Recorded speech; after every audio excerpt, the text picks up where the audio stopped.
ఒకప్పుడు హిమాలయాల పాదాలలో ఉన్న చంద్రపురి అనే రాజ్యంలో ఒక గొప్ప రాజు పరిపాలించేవాడు.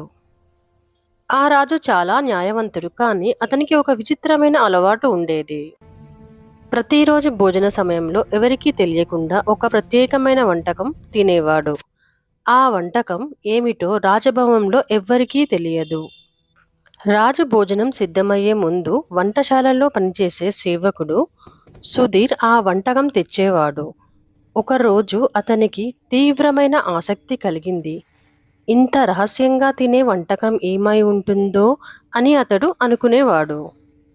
ఒకరోజు ధైర్యం చేసి మూత తీసి చూశాడు.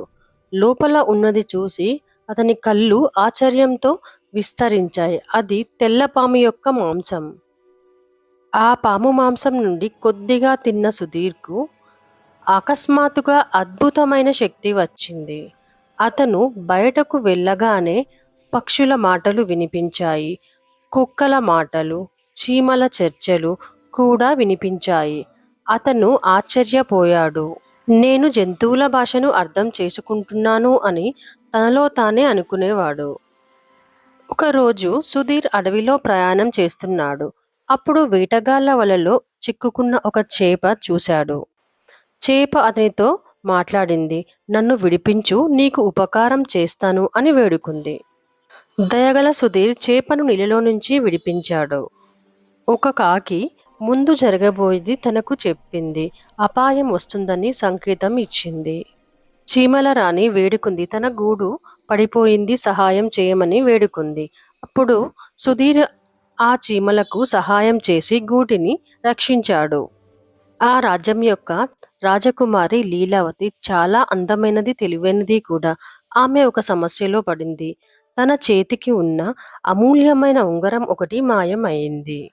అప్పుడు రాజు ప్రకటించాడు, అది అమూల్యమైన ఉంగరం. ఎవరు ఆ ఉంగరాన్ని కనుగొంటారో వారికి నా కుమార్తెను ఇచ్చి వివాహం చేస్తాను అని చెప్పాడు. ఎంతో మంది ప్రయత్నించారు, కానీ విఫలమయ్యారు. అప్పుడు సుధీర్ నిర్ణయించుకున్నాడు ఆమెకు సహాయం చేయాలి అని. సుధీర్ తన శక్తిని ఉపయోగించి చీమలను అడిగాడు. అవి చెప్పాయి. ఆ ఉంగరం రాజభవనం పక్కన ఉన్న సరస్సులో పడింది.